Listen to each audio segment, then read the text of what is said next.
अर्हन्ताणं नमो सिद्धाणं नमो आयर्याणं नमो वज्रायाणं नमो Lowe सबसानं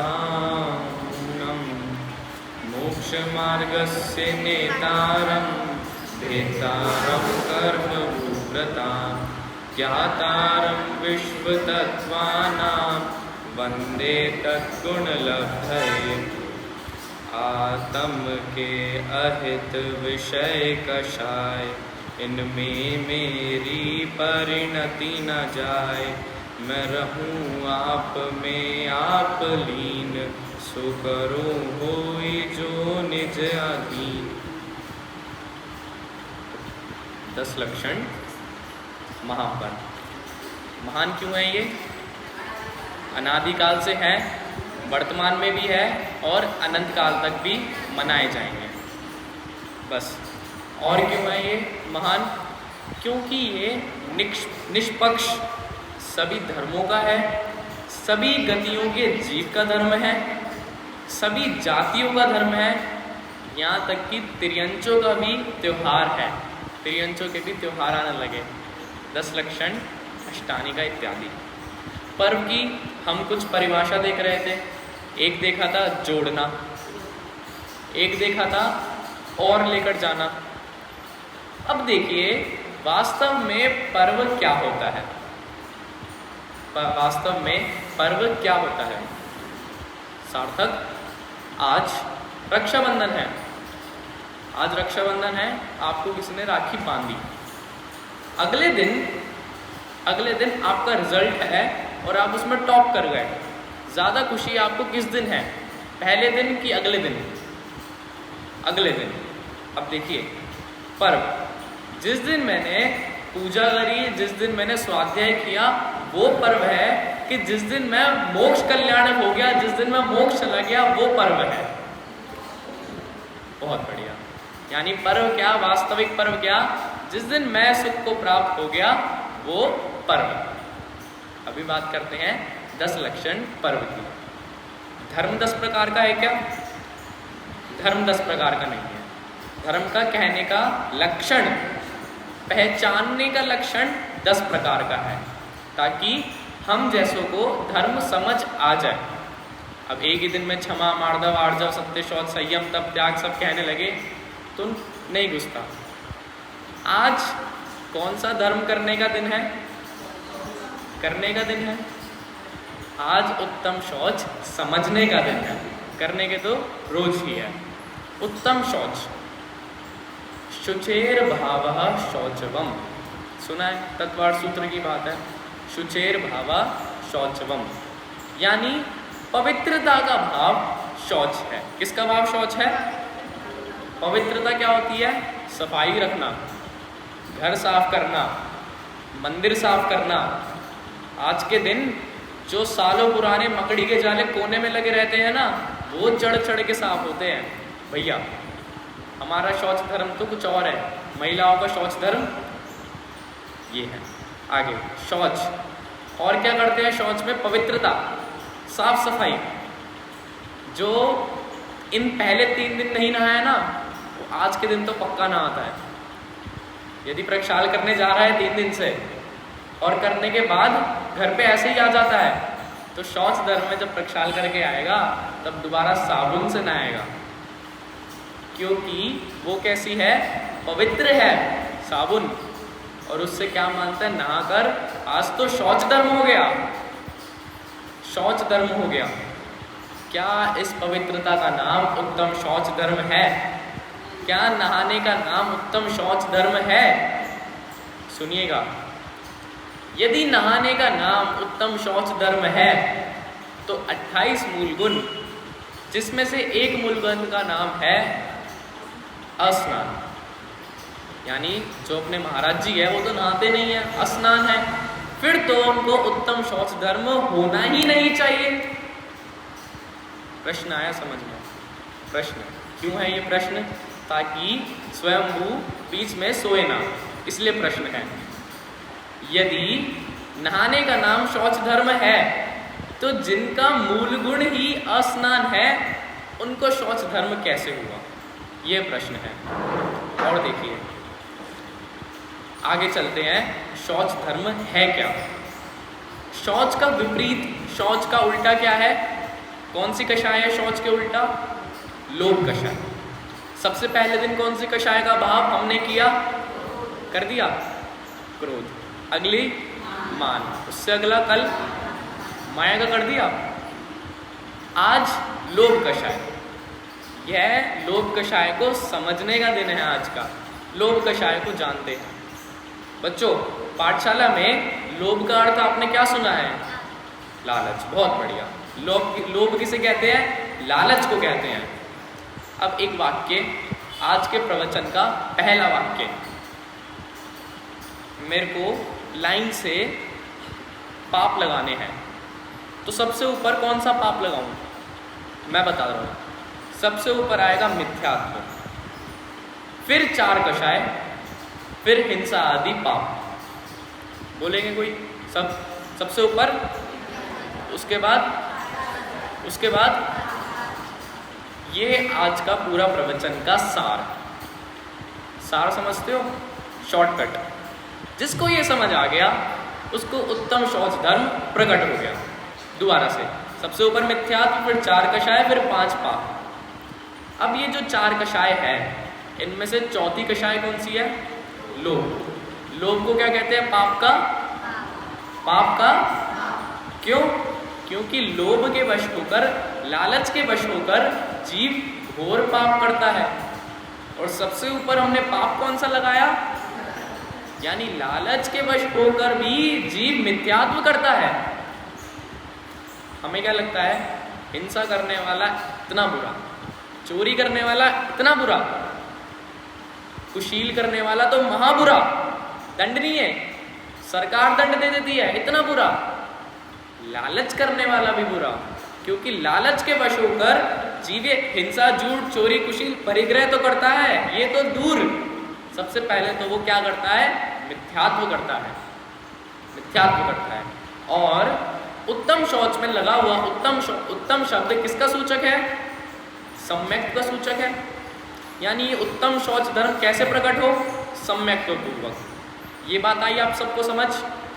अब करते हैं अपनी बात, लालच की बात। भैया अब करते हैं बिल्कुल लालच की बात। लालच किसे मानते हैं हम? पैसा इकट्ठा करना, इसको क्या मान लेते हैं? लालच।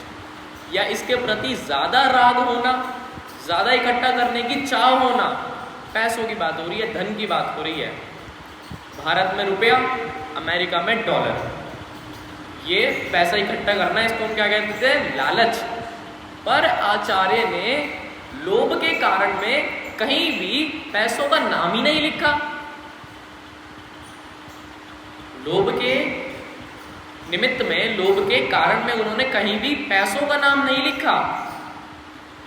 अब देखिए, ये जो पैसे हैं ये अभी है वर्तमान में। अभी जब भारत आज़ाद हुआ उससे पहले ये गांधी जी वाले नोट चलते थे क्या? गांधी जी वाले जिन पर उनकी फ़ोटो बनी हुई है, नहीं चलते थे। आज से 6-7 साल पहले ही चलते हैं। 1000 वाले नोट चलते थे, 1000 वाले। पहले कितनी मेहनत से इकट्ठे किए थे वो 1000 के नोट, स्वयंभू। अब तो शायद पैदा ही नहीं होता, या हो गया था? हो गया। ये जो 5000 के नोट थे, जो मेहनत करके इकट्ठे किए थे, एक रात के अंदर उसका सारा लालच खत्म हो गया।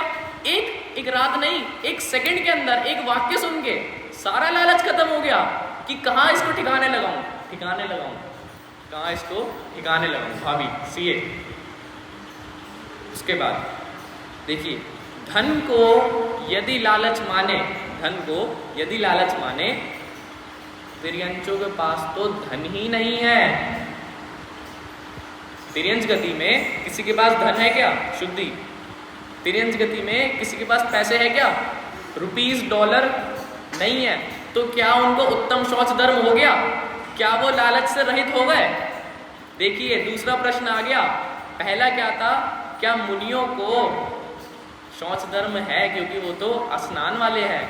और दूसरा प्रश्न क्या तिर्यंचों को उत्तम शौच धर्म है?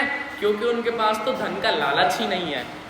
अब सुनिएगा, आचार्यों ने लिखा कि यह लोभ यह लालच मनुष्य के में, जीव में अनेक प्रकार से विद्यमान है। यदि वह लोभ वस्तु का हो, किसी वस्तु का हो, तो उसको लालच कहते हैं। अब ध्यान से भैया, यदि वह लोभ किसी वस्तु का हो तो उसे लालच कहते हैं, समझ आया? यदि वह लोभ किसी व्यक्ति का हो तो उसे प्रेम कहते हैं। किसी लालच, क्या? चाहने की इच्छा। यदि किसी व्यक्ति को चाहने की इच्छा हो रही है तो उसको प्रेम कह देते हैं। और प्रेम को कौन बुरा मानता है?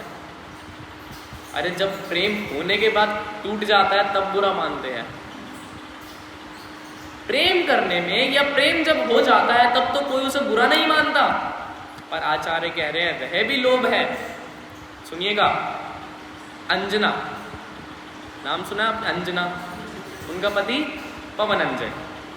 पवनंजय एक बार बच्चों स्काई से जा रहे थे, आकाश से उड़ते हुए जा रहे थे। पहले तो शक्तियां होती थी और आकाश से उड़ते हुए जा रहे थे। छत पे खड़ी थी अंजना, नाम याद हुआ? पहला पवनंजय, दूसरा अंजना। अब उन्होंने हवा में अंजना को देख लिया और बस अंजना अंजना अंजना, इससे शादी नहीं हुई तो मैं मर जाऊंगा, खाना नहीं खाऊंगा, मुझे तो अंजना ही चाहिए। ये बात पवनंजय के पिता को, माता को पता चली। देखिए यहाँ पे भी देखिए, पिता और माता को पता चली कि बेटा किसी पर मोहित हो गया है और कह रहा है खाना नहीं खाऊंगा। अपने आप को लगाना उस स्थान पर भैया। बेटा कह रहा है मोहित हो गया और खाना नहीं खाऊंगा, मर जाऊंगा, अंजना चाहिए। देखिएगा, उसके पिता ने कहा कोई दिक्कत नहीं है, वो हमसे छोटे राजा है, हम तो बहुत बड़े हैं, अभी शादी करा देते, रुक जाओ, एक आध महीने में कोई शुभ मुहूर्त देख के नक्की कर देते हैं। नहीं, मुझे तो अभी अंजना चाहिए, मुझे तो आज ही चाहिए। लो, और जब अंजना मिल गई तब 22 वर्ष तक उसकी शक्ल नहीं देखी। कहानी पता है ना? लालच कहाँ? वस्तु में या ज्ञान में? बात समझ आ रही है आपको? पहला धन का हमने उदाहरण देख लिया, प्रेम का उदाहरण देख लिया। एक और सुनिए, राजा श्रेणिक। राजा श्रेणिक का नाम सुना है क्या आपने?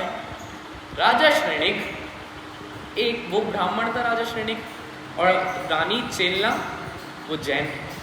शादी नहीं हुई थी राजा श्रेणिक की, इससे पहले भी कोई पत्नी रह चुकी थी जिनका एक पुत्र था अभय कुमार।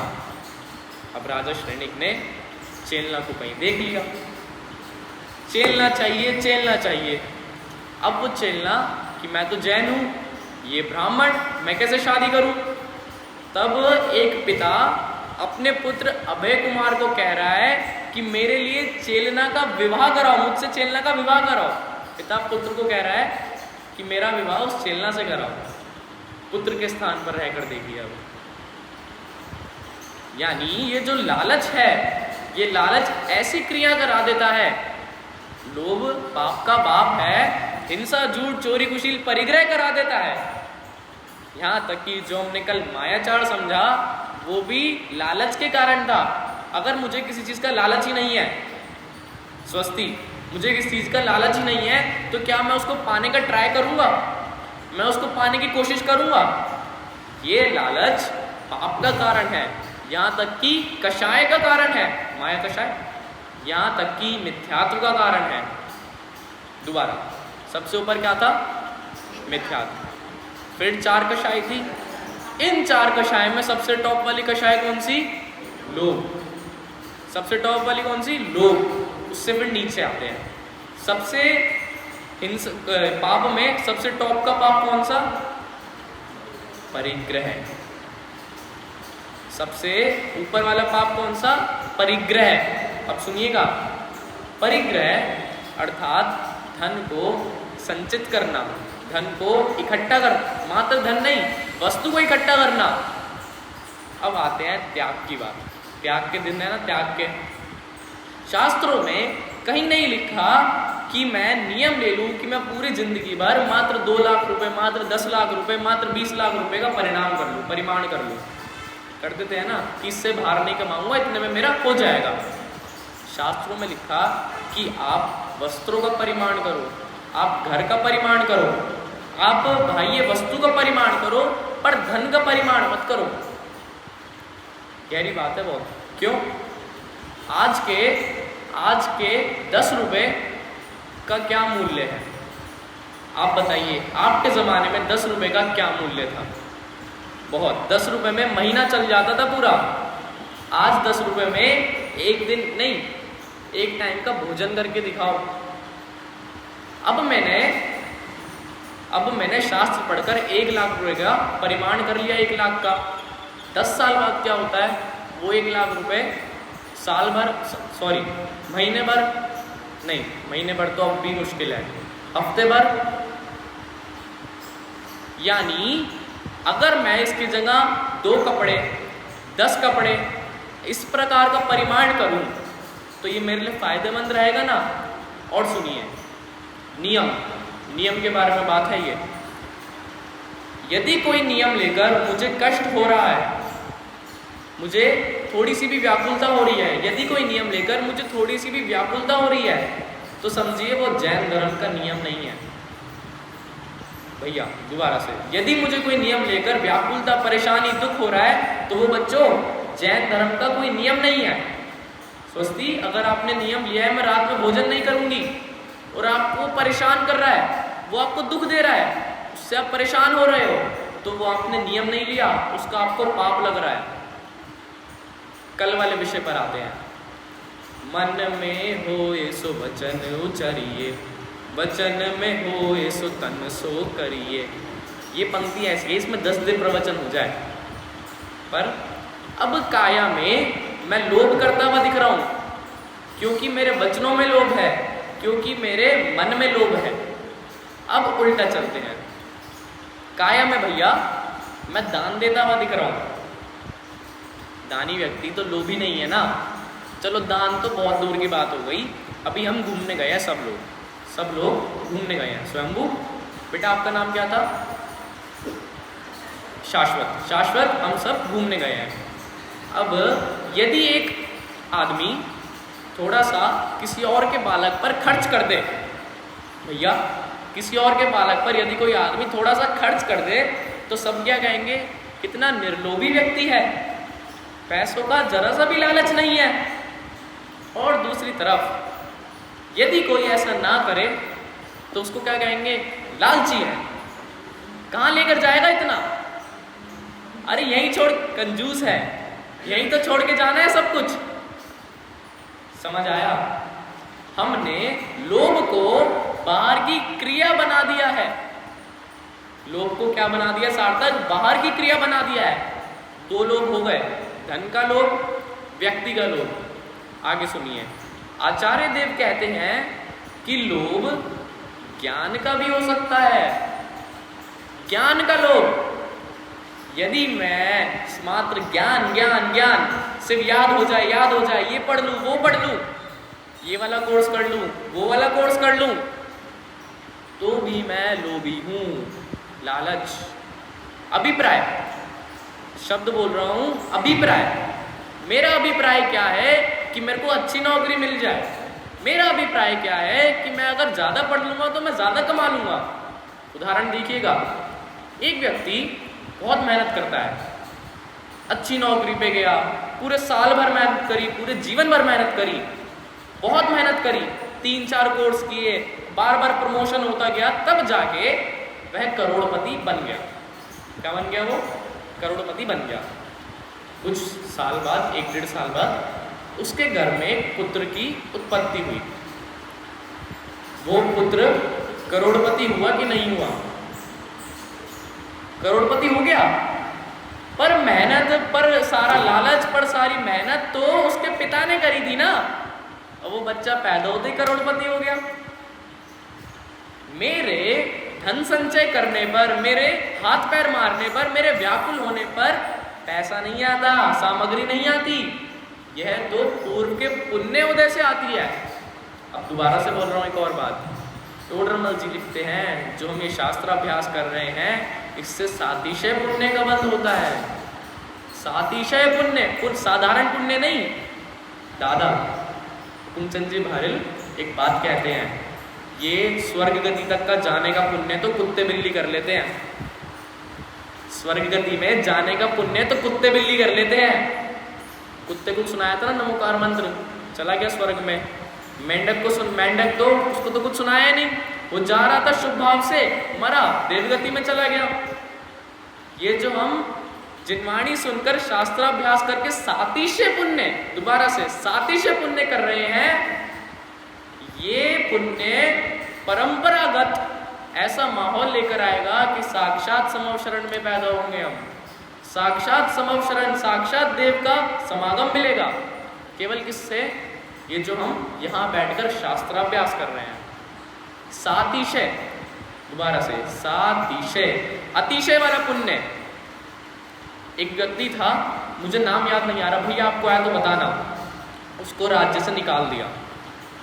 राजा था, राजकुमार था, उसको राज्य से निकाल दिया। निहत्ता, खाली हाथ, एम्प्टी हैंड्स चला गया। अब बताइए उसकी भोजन की व्यवस्था कैसे हो? वो जहाँ जाए वहाँ उसको खाना मिल जाए। एक बार वो पत्थर से टकराया, नीचे पत्थर था उससे टकराया, देखा स्वर्ण मुद्रा। एक बार वो गड्ढे में गिर गया, देखा वहाँ पे धन गड़ा हुआ है। वही व्यक्ति जिसको राज्य से निकाल दिया था, उसको भूख लग रही है। एकदम से क्या हुआ, पड़ोस में सेठ का घर था, वो कह रहा है आज खाना ज्यादा बन गया, आ जाओ हमारे यहाँ ही खा लो, धन्य कुमार। ये है सातिशय पुण्य। ये है सातिशय पुण्य की कुछ करना ही ना पड़े और सब कुछ हो जाए। चक्रवर्ती एक दिन अपने राजमहल में बैठा था, सभा में बैठा था, अचानक से उसके पास गुड न्यूज आई कि चक्र रत्न उत्पन्न हो गया। कुछ नहीं किया, चक्र रत्न पाने के लिए उसने कुछ नहीं किया, लग से उत्पन्न हो गया। क्यों? सातिशय पुण्य, पूर्व का सातिशय पुण्य। भैया विषय क्या चल रहा है कि एक व्यक्ति तो पूरी मेहनत कर रहा है धन कमाने के लिए, और कुछ साल बाद उसका बेटा पैदा हुआ, वो सबका मालिक। बेटा पैदा हुआ, पिता अगले दिन मर गए। बेटा पैदा हुआ, पिता अगले दिन मर गए। अब वो संपत्ति सारी किसकी? भैया हम किसी से पूछते हैं कि आप इतना जोड़ के करोगे क्या, तो कहते हैं बच्चों के लिए कर रहे हैं। सुनिएगा, बच्चों के लिए कर रहे हैं। ऐसे एक चुटकुला ध्यान आता है। एक बच्चे ने पिता से पूछा कि आप जो मुझे मारते हो, क्या दादाजी भी आपको मारते थे? पिता ने कहा हाँ, दादाजी भी मारते थे। तो जो दादाजी मारते थे, तो क्या आपके दादाजी उनको मारते थे? लगे हाँ, मैंने सुना है वो मारते थे। तो क्या उनके दादाजी मारते थे? तो क्या उनके दादाजी मारते थे? लगे हाँ, मारते थे। तो पापा ये बताओ, ये खानदानी गुंडागर्दी कब से चालू है आपकी? एक कमा रहा है दूसरे के लिए, दूसरा कमा रहा है तीसरे के लिए, तीसरा कमा रहा है चौथे के लिए। अरे अपने हाथ गंदे ना हो तो दूसरों पे नाम मत डालो। बच्चों, डोरेमोन का नाम सुना आपने? डोरेमोन, बेटा डोरेमोन का नाम सुना आपने? वो क्या है, उसमें क्या क्या दिखाते हैं कि कभी पीछे चले गए पास्ट में, कभी फ्यूचर में चले गए, कभी उड़ रहा है, कभी कहीं चला गया, कभी कुछ कर रहा है। अब मैं आपको बोलूं, इमेजिन कि मैंने मेरे घर में आज कुछ खाने को बना, भैया मैं फ़ोन से आपको भेज दूं और वो आपके पास आ जाए और आप वो खा लो। ऐसे कैसे हो जाएगा? ये कैसे हो सकता है? सुनिए, मैं आपको फ़ोन से भेजूं, आपके पास आ जाए और आप खा भी ले, टेस्ट भी आ जाए, ऐसे कैसे हो जाएगा? अब हमें ये सब क्या लग रहा है? हो ही नहीं सकता, हो ही नहीं सकता। ऐसे ही 50-100 साल पहले जब चिट्ठियाँ लिखते थे, तब किसी ने कहा होगा देखना एक दिन ऐसा ज़रूर आएगा जब हम चेहरे को चेहरा देख के, कोई अमेरिका में बैठा होगा, कोई दिल्ली में बैठा होगा, उससे वीडियो कॉल करके बात करेंगे। तब भी किसी ने कहा होगा अरे ऐसा थोड़ी हो सकता है। अब मैं आपको बता रहा हूँ, यदि भैया आपके पास ऐसी व्यवस्था आ जाए कि आपने जो अभी कमाया है वो आप लिख के चले जाओ और आप अगली गति में पैदा हो आपको मिल जाए, तो आप कितना छोड़ के जाओगे बच्चों के लिए? बेटे के लिए कमा रहे थे ना, बच्चों के लिए कमा रहे थे ना। आपको एक व्यवस्था मिली है, इमेजिन कि आप अगली गति में लेके जा सकते हो, तो कितना छोड़ के जाओगे? आचार्य गुणभद्र कहते हैं, आत्मानुशासन ग्रंथ कहते हैं कि मनुष्य की तृष्णा रूपी खाई इतनी बड़ी है कि पूरा 3 लोग उसमें तिनके के समान है। तृष्णा की खाई खूब भरी, पर रिक्त रही वह रिक्त रही। रिक्त मतलब हमेशा खाली रही, हमेशा। देखिए, मैं पूर्व भव में राजा हुआ हूं, महाराजा हुआ हूं। चक्रवर्ती तो छायक सम्यकदर्शी होते हैं, उनका तो 2-3 भाव बचे रहते हैं, तो वो तो नहीं हुए, क्या पता हो भी। अभी मैं प्रधानमंत्री हुआ हूं, मैं नेता हुआ हूं, मैं राजा हुआ हूं, मैं महाराजा हुआ हूं। तब भी मेरी तृष्णा की खाई क्या भर गई होगी? एक व्यक्ति स्टॉक मार्केट में एक दिन में 1 करोड़ कमाता है ना, तो सोचता है अगले दिन 2 करोड़ कमाऊं। कोई सोचते हैं कि आज तो एक ना टारगेट बना लेता हूं कि साल भर में इतना कमाऊंगा, फिर उसके बाद बैठ जाऊंगा। कर सकते हैं ऐसा कि भैया कुछ महीने कुछ दिन मेहनत करके साल भर जितना कमा के रुक जाता हूं, फिर पूरे साल भर आराम से बैठ के खाऊंगा। आ सकती है किसी के मन में विचार तो आ सकता है, पर क्रिया में करे तो थोड़ा और, 100 रुपये और, 1000 रुपये और, 5000 रुपये और आ जाए। तृष्णा की खाई खूब भरी। अब 3 प्रकार के हो गए। पहला कौन सा था? धन का, दूसरा प्रेम, तीसरा ज्ञान। आई समझ? 3 लोग। अब देखते हैं आगे क्या कह रहे हैं। टोडरमल जी कहते हैं कि व्यक्ति धर्म का लोभी हो सकता है। धर्म का लोभी, ये सबसे खतरनाक है। नहीं, इससे खतरनाक एक और आएगा। ये भी इसलिए कहा है ताकि स्वयंभू सो ना जाओ आप। अभी चौथा, धर्म का लोभी। इसको क्या है? धर्म करना है, लालचवश। भैया धर्म का लोभी, इसको बस धर्म चाहिए। जब 10 लक्षण खत्म हो जाते हैं ना, तब किसी ना किसी के मन में विचार तो आ ही जाता है, एक आध दिन और चल लेता तो 1-2 गिफ्ट और मिल जाते। एक आध दिन और चलता 10 लक्षण तो 1-2 गिफ्ट और घर में आ जाते। धर्म का लोभी एक माला में संतुष्ट नहीं होता। धर्म के लोभी को 10 माला एक दिन में करनी है, और कदाचित 11 हो जाए तो उस दिन तो घर में मिष्टान बनेगा, मीठा। उपवास मात्र इसलिए कि ब्लैक बोर्ड है ना जो मंदिर का, जिसे कोई नहीं पढ़ता, उस पर नाम लिखा आ जाए। अब पढ़ रहे हैं सब। धर्म का लोभी, ये धर्म का लोभी मंदिर में रहेगा, हमारे बीच रहेगा, और हम उसको नाम दे देंगे भैया धर्मात्मा। धर्म का लोभी। चौथा लोग समझ आया? धर्म का लोभी। एक गाय के आगे, स्वयंभू गाय है ना, गाय काऊ समझते हो? एक गाय के आगे एक परात में करोड़ रुपए रखे, 2-2 हज़ार के नोट आ गए, बड़ी परात थी, करोड़ रुपए रख दिए, और एक परात में मुट्ठी भर घास। समझ आया? एक परात में भर के पैसे रख दिए और दूसरी परात में मुट्ठी भर घास। अब वो गाय भागकर कहाँ जाए? घास खाएगी। वो धन जो रखा था वहां पर, वो घास से भी तुच्छ है, वो घास से भी सड़ा है उस गाय के लिए। अरे कहते हैं जिस जमीन पे धन गड़ा हो उसके ऊपर घास नहीं उग सकती। जिस जमीन पे स्वयंभू पैसे गड़े हो तो उसमें ना घास नहीं उगती। अरे जिसके जमीन में लालच है उसमें धर्म नहीं उग सकता। उदाहरण से सिद्धांत आया समझ? यदि लालच है अंदर तो धर्म नहीं होगा। विषय क्रोध कितने प्रकार का था बच्चों? कौन कौन सा? वैसे ही मान, माया और अवलोभ। लोभ भी कितने प्रकार का है? कौन कौन से? संज्वलन। बहुत बढ़िया। अब देखिए ये जो अनंतानुबंधी क्रोध, ये अनंतानुबंधी लोभ है ना, सेम, 3 लोग जितना पानी, अनंतानुबंधी लोभ गया तो लोभ कितना बच गया? चुल्लू भर। बहुत बढ़िया। अब ये जो अकलंग देव है, अकलंग देव नाम सुना आपने अकलंग देव का? अकलंग देव ने बहुत गहरी बात कह दी।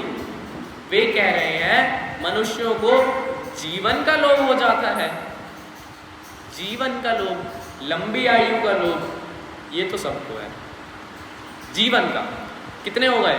पहला पैसों का लोभ, दूसरा प्रेम का लोभ, तीसरा ज्ञान का लोभ, ज्ञ का लोभ, चौथा धर्म का लोभ, पांचवा कह दिया जीवन का लोभ। जीवन का कि आयु थोड़ी सी और, बस बच्चों की शादी देख लूं फिर तो आराम से मर जाऊंगा, बस पोतों की शादी हो, पोतों का मुंह देख लूं, पहले तो मुंह देख लूं, फिर बस पर पोते को दादी बोलता हुआ सुन लूं, उसके बाद बस अरे पोता की अब शादी की उम्र आ गई है, शादी हो जाए एक बार, फिर तो बस गंगा नहा लूंगी बस। जीवन का लोभ, जीवन का लोभ गरीब व्यक्ति को भी है भैया। गरीब के पास कुछ नहीं है, कोई सामग्री नहीं है, बेचारा कष्ट में है, दिन रात मेहनत कर रहा है, उसको भी अपने जीवन का लोभ है। उसका जीवन हम देखे कैसा जीवन जी रहा है तू, इससे बढ़िया तो तू मर क्यों नहीं जाता। पर यदि मृत्यु उसके सामने आ जाए, शेर उसके सामने आ जाए, तो उसको जीवन का लोभ अपने होगा कि नहीं होगा? ये लोभ है कहाँ, समझ ही नहीं आ रहा। ना तो धन में है, ना व्यक्ति में है, ना ये ज्ञ में है, ना जीवन में है, ये लोभ है कहाँ? आत्मा, ज्ञान, ज्ञान का भी लोभ। हाँ आगे, ये लोभ पवित्रता कैसे दे रहा है? प्रश्न, लोभ को हमने पवित्रता से जोड़ा है ना। अशुचि, ये शुचि धर्म है, अशुचि क्या है? लोभ, और शुचिता धर्म है। ये लोभ पवित्रता कैसे दे रहा है? क्योंकि अगर लोभ नहीं है, क्रोध है, तो वो भी गंदगी है। दोबारा, किसी व्यक्ति को लोभ नहीं है, उसको क्रोध मान माया है, तो वह गंदगी हुई ना। पर हमने लोभ कषाय को शुचिता से क्यों जोड़ा है? सुनिएगा, बहुत लॉजिकल है ये है कषाय, लोभ कषाय का अभाव शौच नहीं है। दोबारा, लोभ कषाय का अभाव शौच नहीं है, लोभांत कषाय का अभाव शौच है।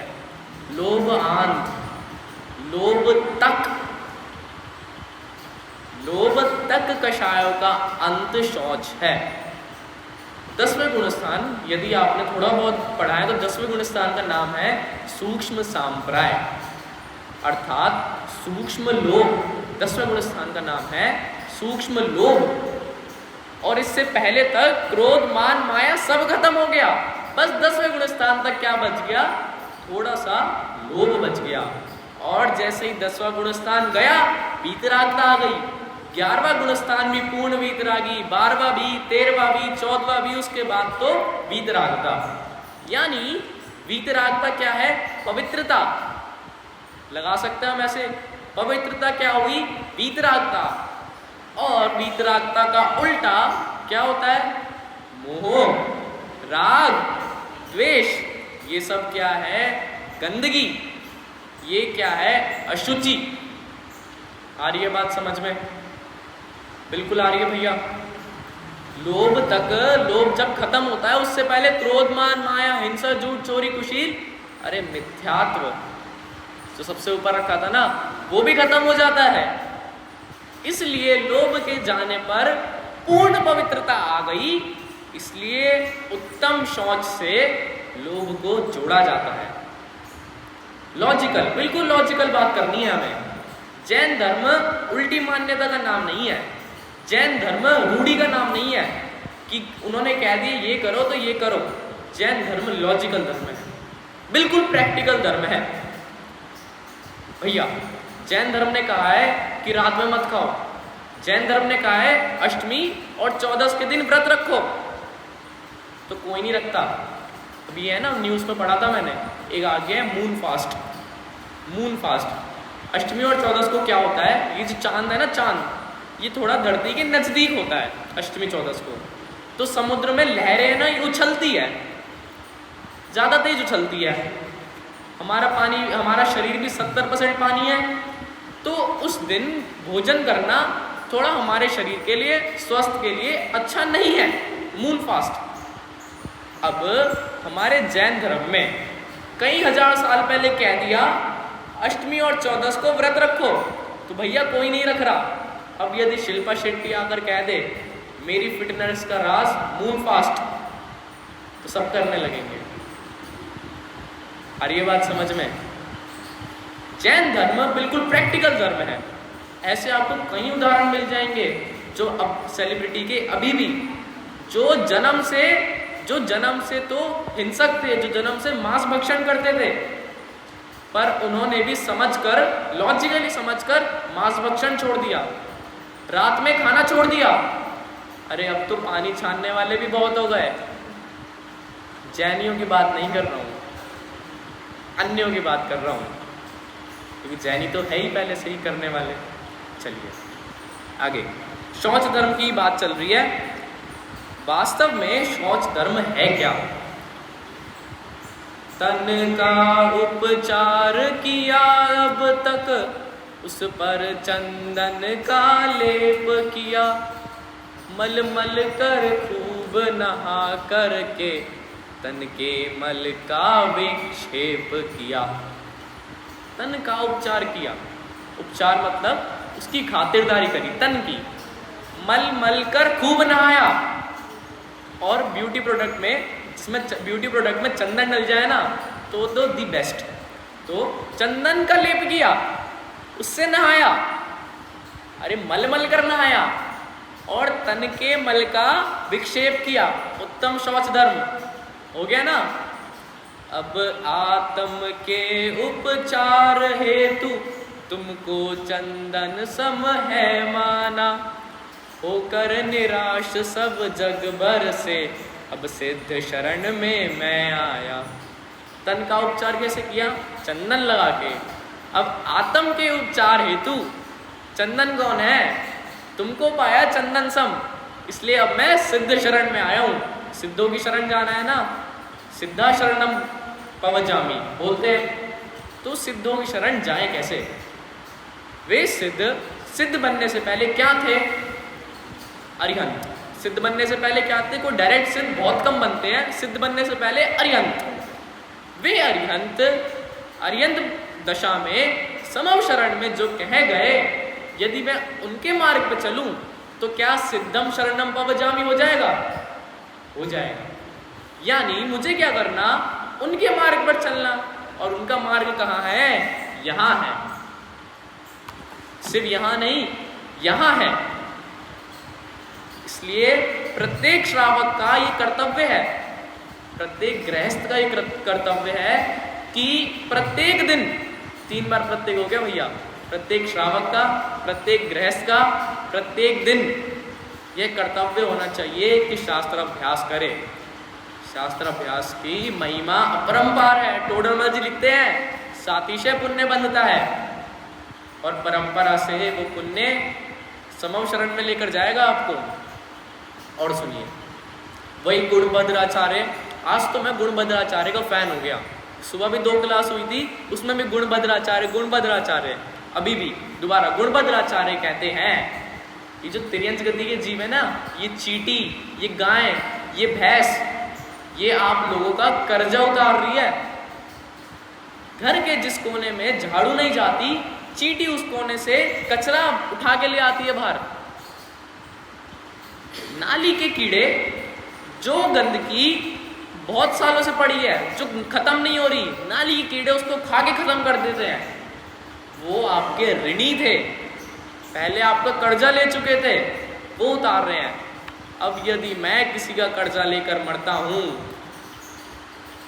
समझ जाइए, साक्षात तिर्यंच गति। गुणभद्र मैं नहीं कह रहा, गुणभद्राचार्य। ये भी लोभ के वश में बोला। लोभ, लालच, जो हमारा विषय चल रहा है, लालच। और देखिए, रामचंद्र शुक्ल, इनका पहले भी एक उदाहरण आया था और अभी भी आया है। जो प्रेम वाला था ना, किसी व्यक्ति के प्रति अगर लोभ हो तो उसको प्रेम कहते हैं। ये उद्धरण रामचंद्र जी शुक्ल द्वारा लिखा गया है, उनके ही लेख में, तो उनका नाम लेना जरूरी था। अब एक लोभ हो जाता है रूप का लोभ। एक और आ गया, 6 हो गए थे पहले, 7वां रूप, सुंदरता का लोभ, सुंदरता का लोभ। दोबारा, लोभ किसका है? 7वां, रूप का लोभ। अगर मैं आईने के आगे से गुजरा तो ऐसा एक भी सेकंड नहीं जाता, ऐसा एक भी मिनट नहीं जाता कि मैं एक बार मुड़ के ना देख लूं, एक बार सिर पर, लड़के तो खासकर बालों पर हाथ ना फेर दूं। रूप का लोभ, रूप का। अब सुनिए, एक स्त्री थी बहुत सुंदर, अपने अपने मन में एक सुंदर स्त्री कल्पित करिए, कल्पना करिए। उसने बहुत सुंदर वस्त्र पहने हुए हैं, बहुत सुंदर, उसने बहुत सुंदर गहने पहने हुए हैं, स्वयंभू, इमेजिन कर रहे हो ना, बहुत सुंदर स्त्री, बहुत सुंदर वस्त्र, बहुत सुंदर आभूषण। उसका जो उसका पति था बहुत सदाचारी था, और कुछ ही महीना पहले उसका स्त्री का उससे तलाक हो गया था।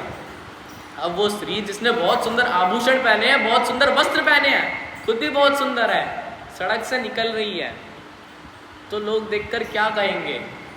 इतनी गंदी स्त्री है।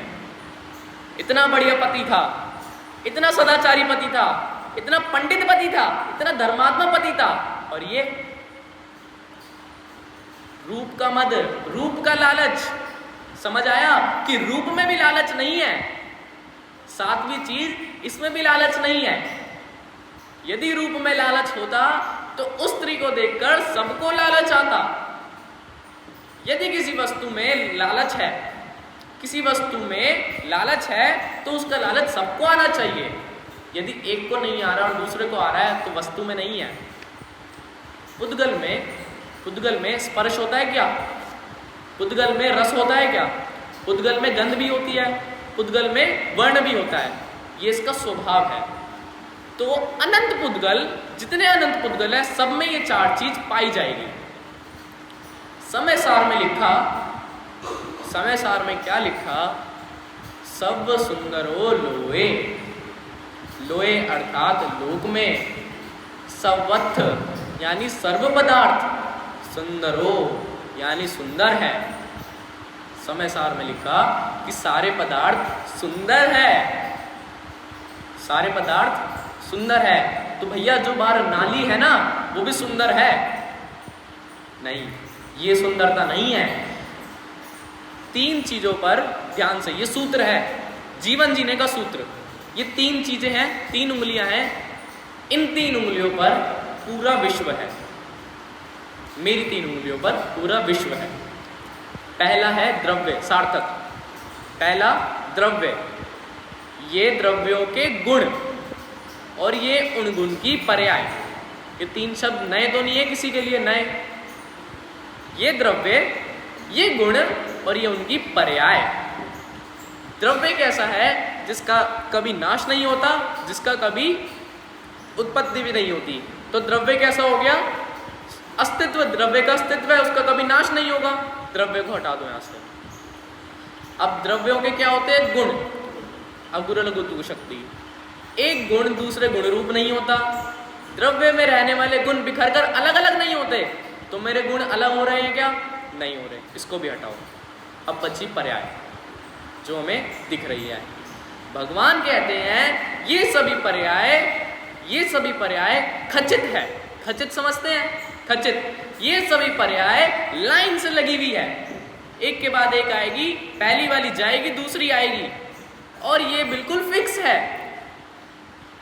यहां 2 में तो बात बन गई, उंगली बंद करा दी। ये वाली तो करवा दो कि जब ये खचित है, इसमें मेरा फेरफार है ही नहीं। कितनी सुंदर व्यवस्था है। निर्भरता, निर्भरता आ गई ये सुनकर कि जो होना है वो होगा, अब मैं उसको बदल नहीं सकता। निर्विकल्पता। अब ये 3 चीज मैंने समझ ली, मुझ में सुंदरता आ गई, मैं अनंत गुना सुंदर हो गया। भैया मेरे को ये 3 चीज समझ आ गई, तो मैं अनंत गुना सुंदर हो गया, और मेरा लोभ गशाय चली गई, मेरा लालच चला गया। अब आखिरी उदाहरण, बिल्कुल आखिरी, 3 दिन से आ रहा है। मेरे हाथ में क्या आ गई? तेज की बोलो, क्या आ गई? जिसने सुने 3 दिन वो ही बता पाएगा। मेरे हाथ में क्या आ गई? चिंतामणि। चिंतामणि से पहले मैंने क्रोध भगाया, चिंतामणि से उसके बाद मैंने मान भगाया, चिंतामणि से मैंने फिर माया भगाई, अब चिंतामणि से मैं क्या भगाऊंगा? लोभ। लोभ क्या होता है? लालच। मुझे किसी चीज का लालच है। अब मेरे हाथ में है चिंतामणि। चिंतामणि, अब मुझे लालच कितने का हो रहा था? 1 करोड़ का है। लो 10 करोड़ सामने। चिंतामणि। चिंतामणि क्या होती है? मैं जो कल्पना करूं, मैं जो सोचूं वो मेरे सामने आ जाए, चिंतामणि। अब चिंतामणि वो मुझसे अलग है क्या? वो चिंतामणि कुछ और द्रव्य है क्या? वो चिंतामणि क्या कोई मुझसे छीन सकता है क्या भैया? वो चिंतामणि तो मैं ही हूं। अब मैंने वो चिंतामणि को ध्यान लिया है तो मेरा क्रोध तो गया, मान भी गया, माया भी गई, अब मेरा लोभ भी चला जाएगा। लोभ भी चला जाएगा। आज के लिए दोबारा, ये लोभ भी चला जाएगा आज के लिए। 10 लक्षण मत बोलिए, अब तो बस 6 दिन बचे हैं। हमेशा के लिए। अच्छा, अब तो 6 दिन बचे हैं। देखो, क्रोध तो जिसने छोड़ा उसने 9 दिन के लिए क्रोध छोड़ा, मान जिसने छोड़ा उसने 8 दिन के लिए मान छोड़ा, माया जिसने छोड़ी उसने 7 दिन के लिए छोड़ी, लोभ 6 दिन का। अरे 6 दिन भी नहीं चूकता, क्योंकि धर्म का लोभ हो जाता है, धर्म का लोभ। अब सुनिए, जो खतरनाक वाला लोभ रह गया था ना बीच में, खतरनाक लोभ, मोक्ष का लोभ। दोबारा, मोक्ष का लोभ। मोक्ष का लोभ। बच्चों, सुख कहाँ है? मोक्ष में है। सुख कहाँ है? सबको पता है सुख कहाँ है। अब कह रहे हैं मोक्ष का भी लोभ हो जाता है। मुझे कुछ चाह नहीं जग की, यही है चाह स्वामी जी। अरे अब तो जगत की चाह नहीं है, मोक्ष का तो करने दो, मोक्ष का तो लालच करने दो। अरे आप सब यहाँ बैठे हैं तो सारे ही मोक्ष के लोभी तो है कि नहीं? मोक्ष चाह रहे हैं तभी तो शायद यहाँ बैठे हैं। जब मैं रुक जाता हूँ ना तब थोड़ा गौर फरमाइए।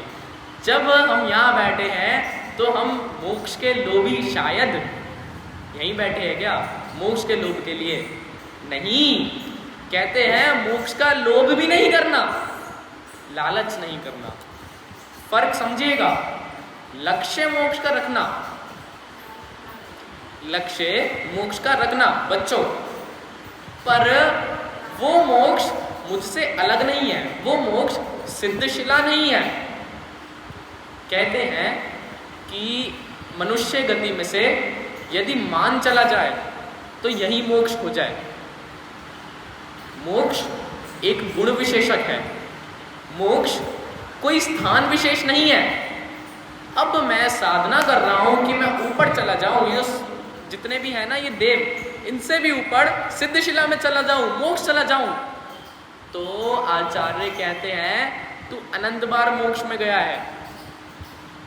अनंत बार मोक्ष में गया हूं मैं। सही बोला, निगोदिया बनकर अनंत बार में मोक्ष हो आया, निगोदिया बनकर। 3 लोक में निगोदिया ठसाठस भरे हुए, ठसाठस। एक सिद्ध के अंदर अनंत निगोदियां बह रहे हैं ऊपर, और मैं उन्हीं सिद्धों के बीच रहकर, उसी सिद्धशिला में रहकर वापस आ गया, इतना करीब जाकर। मोक्ष का लोभ करने वाले यही करते हैं, सबसे खतरनाक लोग। अब जो कह रहे हैं मैं तुम्हारे साथ जीऊंगा, मैं तुम्हारे साथ ही मरूंगा, दूसरा नंबर का था ना प्रेम का लोभ। भैया फिल्मों में सुने, अब तो साथ जिएंगे और साथ, ऐसे ही लोग होते हैं निगोद में उत्पन्न। अब 18 एक सांस में 8-10 बार, एक सांस ली, जितना मरना है जितना जीना साथ में जियो। अब तो अनंत काल तक साथ मरो, अनंत काल तक साथ जियो। लोभ, किस चीज का लोभ था? प्रेम का लोभ। 8 लोभ। अब इन 8 में, इन 8 पदार्थों में लोभ नहीं है, लोभ तो इनसे अलग है। 4 प्रकार के लोभ, अनंतानुबंधी, अप्रत्याख्यान, प्रत्याख्यान, संज्वलन। जब अनंतानुबंधी लोभ मेरा गया, उसके बाद पूरी प्रक्रिया चालू हुई। जब अनंतानुबंधी गया, मैंने वही काया से मन की और काया से वचन की ओर गया। अनंतानुबंधी गया, फिर मेरे काया में लोभ सुधर गया, साथ साथ मेरे वचन में लोभ सुधर गया, और मन से लोभ दो अनंतानुबंधी जाता ही चला गया। सुनिएगा, एक चक्रवर्ती या एक राजा जो सम्यक दृष्टि है, वो किसी को दान नहीं दे रहा, अभी वो किसी की मदद नहीं कर रहा, वो किसी की सहायता नहीं करना, तब भी वो निर्लोभी है। और दूसरी तरफ कोई मिथ्या दृष्टि राजा जो सबकी सहायता कर रहा है, सबकी मदद कर रहा है, सबको पक्के घर बना के दे रहा है, प्रधानमंत्री योजना, तो भी वह लोभी है, लोभी है, लोभी है। एक प्रसंग याद आया है, समय हो गया है, एक प्रसंग लास्ट, सच्ची घटना है, पंचकल्याणक हो रहा था, बहुत पहले की बात है, बुंदेलखंड साइड की, दादा ने सुनाई है वो घटना। तो पंचकल्याणक होना था। अब एक सेठ जी थे जो निरंतर प्रवचन में बैठते थे ऐसे ही पंडित जी के। अब पंडित जी मजाक मजाक में उन्हें बोल देते थे लोभी सेठ जी, लोभी सेठ जी। तो एक दिन सेठ जी को चुभ गई वो बात, लोभी कहते हो आप, सबके सामने मुझे लोभी कह देते हो, अब देखो पंचकल्याणक करके दिखाऊंगा मैं, अकेला कर भी देते थे, उस टाइम तो सब अकेला ही कर देते थे। अब उन्होंने कहा, एक दिन 5000 सोने के सिक्के लेकर पंडित जी के पास आ गए, ये लो रखो, मुझे पंचकल्याणक करना है और आपको प्रतिष्ठा करानी है। वो कहते लोभियों की प्रतिष्ठा नहीं कराता मैं। पंडित जी क्या बोलते, लोभियों की प्रतिष्ठा नहीं कराता मैं। वो सेठ जी चौंक में कि भाई अब तो मैंने 5000 सोने के सिक्के, चलो 5000 कम है 10,000 सोने के सिक्के ले आया अकेला पंचकल्याणक कराने के लिए, अब तो लोभी मत कहो। अब वो पंडित जी ने कहा पक्का पंचकल्याणक कराना है, इधर पक्का पंचकल्याणक कराना है, तो चलो मेरे साथ। आसपास जो नदी थी उसके पास ले गए, सेवकों को बुलाया कि ये जो थैलियां हैं ना इनको उठाओ और ले चलो जहाँ पंडित जी कह रहे हैं। गए नदी के पास, जहाँ नदी सबसे गहरी थी, एक ऐसा पॉइंट होता है ना जहाँ नदी सबसे गहरी होती है, और कहा फेंको इधर।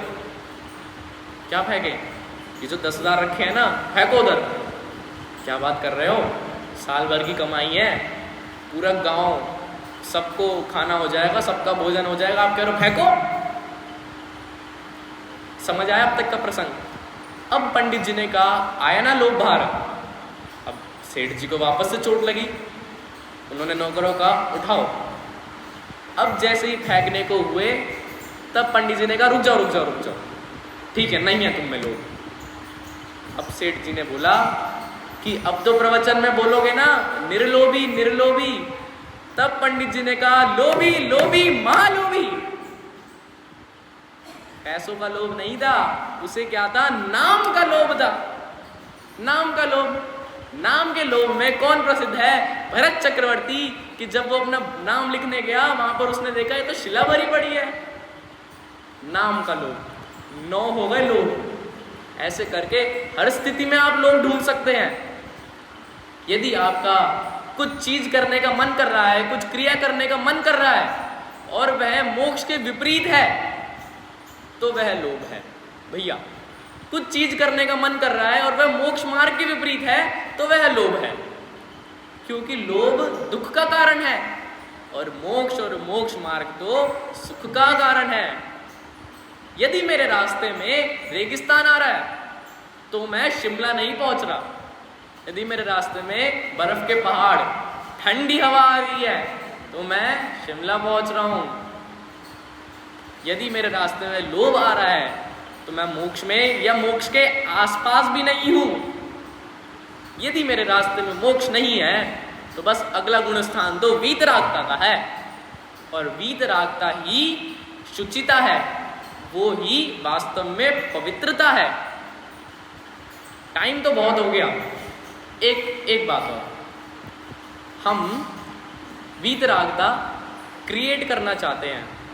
क्रिएट समझते हो बच्चों, वीतरागता बनाना चाहते हैं, होना नहीं, वीतरागता बनाना। कि लोग बस वीतरागता का टैग दे दे कि भाई ये तो सफेद कुर्ता पजामा पहन के आता है, कितना वीतरागी आदमी है, ये तो किसी पे ना तो गुस्सा करता ना किसी से ज्यादा प्रेम करता, ये तो कितना वीतरागी आदमी है। यदि मेरा सच में मोह का नाश हुआ है तो वीतरागता कलरफुल कपड़े पहनकर भी आएगी, वीतरागता गुस्सा होते हुए भी आएगी, वीतरागता प्रेम करते हुए भी आएगी। उदाहरण है सबके ख्याल में। यदि मेरे मोह का नाश ही नहीं है तो मैं कुछ भी कर लूं, मेरा लोभ नहीं जाएगा, मेरे अंदर वीतरागता नहीं आएगी।